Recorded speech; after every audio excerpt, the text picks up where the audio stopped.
नमस्कार, news point लेकर हाजिर हूं मैं राजीव। दोस्तों, कल तक युद्ध विराम के लिए 15 पॉइंट्स का प्रस्ताव भेजने वाले अमेरिकी राष्ट्रपति डोनाल्ड ट्रंप एक बार फिर अपनी बात से पलट रहे हैं और अब उनका नया दावा है कि ईरान उन्हें सुप्रीम लीडर बनाना चाहता है, लेकिन उन्होंने इससे इनकार कर दिया। रिपब्लिकन पार्टी के एक फंड रेजर कार्यक्रम में बोलते हुए डोनाल्ड ट्रंप ने कहा कि ईरान के नेतृत्व ने अनौपचारिक रूप से यह सुझाव दिया था कि वो यानी ट्रंप इस्लामिक गणराज्य के अगले सर्वोच्च नेता बन जाएं, लेकिन मैंने उनसे कहा नो थैंक यू।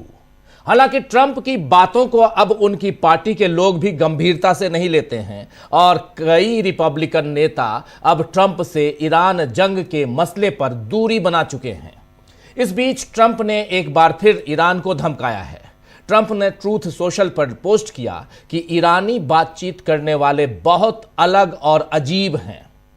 ईरान के लोग जिनसे हमारी बातचीत हो रही है वो बहुत अलग और अजीब हैं। वो हमसे डील करने की भीख मांग रहे हैं, जो उन्हें करना भी चाहिए क्योंकि वो मिलिट्री तौर पर पूरी तरह से खत्म हो चुके हैं और उनके वापस आने का कोई चांस नहीं है। फिर भी वो सबके सामने कहते हैं कि वो सिर्फ हमारे प्रस्ताव पर विचार कर रहे हैं। गलत। उन्हें जल्द ही सीरियस हो जाना चाहिए, इससे पहले कि बहुत देर हो जाए, क्योंकि एक बार ऐसा हो गया तो फिर पीछे हटने का कोई रास्ता नहीं होगा और यह बिल्कुल भी अच्छा नहीं होगा। ये कह रहे हैं यहां पर डोनाल्ड ट्रंप। सोचिए, डोनाल्ड ट्रंप यहां धमका भी रहे हैं और फिर अपनी बात रखने की कोशिश भी कर रहे हैं, लेकिन ईरान ट्रंप की गिदर भभकियों से नहीं डर रहा है, इन गिदर भभकियों में नहीं आ रहा है। उनसे फिर कहा है डोनाल्ड ट्रंप से कि वो राष्ट्रपति डोनाल्ड ट्रंप की शर्तों पर जंग खत्म नहीं करेगा। ये ईरान कह रहा है। ईरानी अधिकारियों के मुताबिक ये अमेरिका ने मध्यस्थ देशों के जरिए जो प्रस्ताव भेजा वो धोखा है और जमीनी हकीकत से कटा हुआ है और इसका मकसद सिर्फ दबाव बनाना है। ईरान ने कहा है कि युद्ध का अंत तभी होगा जब उनकी शर्तें मानी जाएंगी। इसके लिए ईरान ने 5 प्रमुख शर्तें रखी हैं। ईरान के खिलाफ हमलों में यहाँ जो 5 प्रमुख शर्तें हैं, देखिए क्या क्या हैं। पहली शर्त है कि ईरान के खिलाफ हमलों और टारगेटेड किलिंग्स पर पूरी तरह से रोक लगे। दूसरी शर्त यहां पे है कि भविष्य में दोबारा युद्ध न होने की ठोस गारंटी दे अमेरिका और इजराइल। उसके बाद अंतर्राष्ट्रीय गारंटी की मांग की गई है, इंटरनेशनल गारंटी। तीसरी डिमांड, युद्ध में हुए नुकसान का मुआवजा मिले।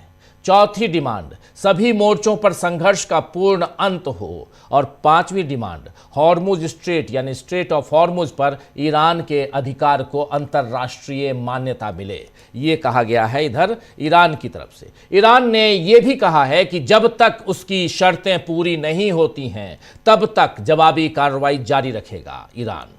यही वजह है कि इजराइल समेत कई खाड़ी देशों पर ईरान के हमले जारी हैं। इस बीच खर्ग द्वीप की रक्षा के लिए भी ईरान ने सुरक्षा की चाक चौबंद व्यवस्था कर ली है। खर्ग आइलैंड यानी खर्ग द्वीप से ईरान अपने करीब 90% कच्चे तेल का निर्यात करता है। यही वो जगह है जहां से वो हॉर्मुज स्ट्रेट और वहां से आगे दूसरे देशों को जाता है। CNN की रिपोर्ट के मुताबिक दोस्तों कहा जा रहा है कि ईरान ने इस आइलैंड को युद्ध के किले में बदल दिया है। यहां अतिरिक्त सैनिक तैनात किए गए हैं, एयर डिफेंस सिस्टम लगाए गए हैं और सबसे खतरनाक बात कि किनारों पर एंटी पर्सनल और एंटी आर्मर माइंस बिछा दी गई है। यानी अगर अमेरिकी सेना यहां उतरती है तो सीधे मौत के जाल में फंस सकती है।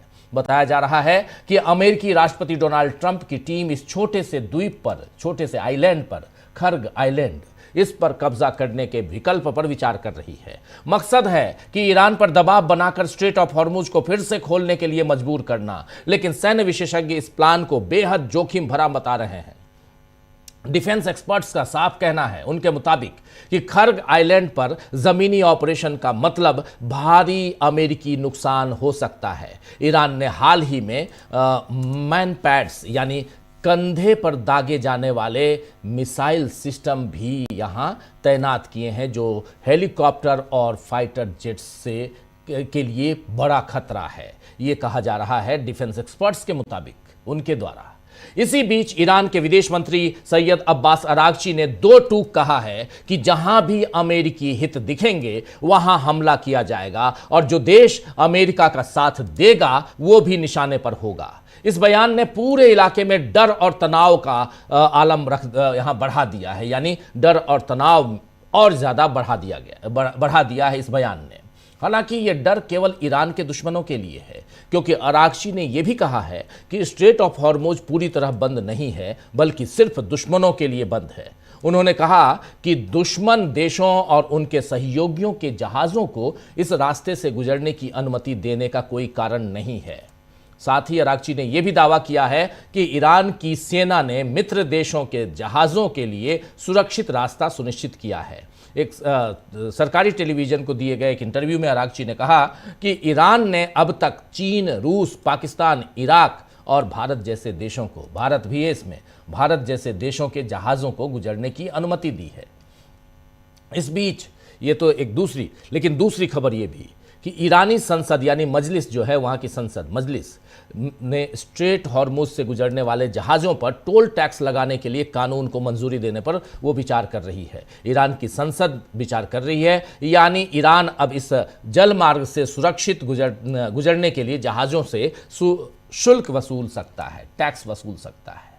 संसद की कंस्ट्रक्शन कमेटी के प्रमुख ने कहा है कि एक ड्राफ्ट तैयार किया गया है, लेकिन अभी ये बिल का रूप नहीं ले सका है।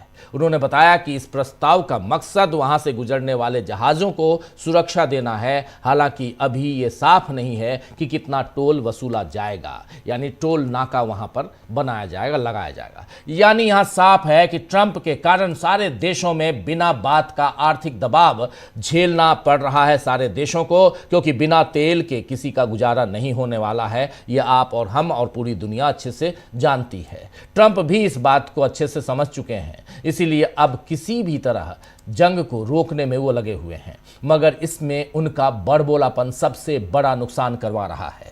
अगर ये जंग डोनाल्ड ट्रंप रुकवाना चाहते हैं तो उनको सबसे बड़ी सलाह यही हो सकती है कि जुबान पे लगाम लगाएं, क्योंकि वो रोज़ सुबह शाम जो उनकी बातें आती हैं इस जंग को और आगे बढ़ाने की कोशिश करती हैं, न कि रोकने या रुकवाने की कोशिश। इधर ईरान के बड़े नेताओं और अधिकारियों की हत्या का सिलसिला भी नहीं रुक रहा है।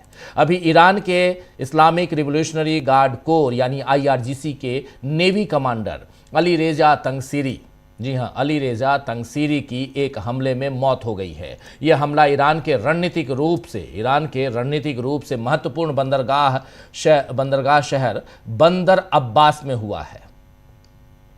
हालांकि ईरान की तरफ से अभी तक इस घटना पर कोई आधिकारिक पुष्टि या बयान जारी नहीं किया गया है। बंदर अब्बास पर हुए हमले के बाद इस क्षेत्र में तनाव और बढ़ने की आशंका है। विशेषज्ञों का मानना है कि ईरान अपने शीर्ष कमांडर, जो टॉप कमांडर्स हैं, उनकी मौत का बदला लेने के लिए जवाबी कार्रवाई कर सकता है, जिससे खाड़ी देशों में, गल्फ कंट्रीज और अंतर्राष्ट्रीय जल मार्गों में सुरक्षा संकट गहरा सकता है।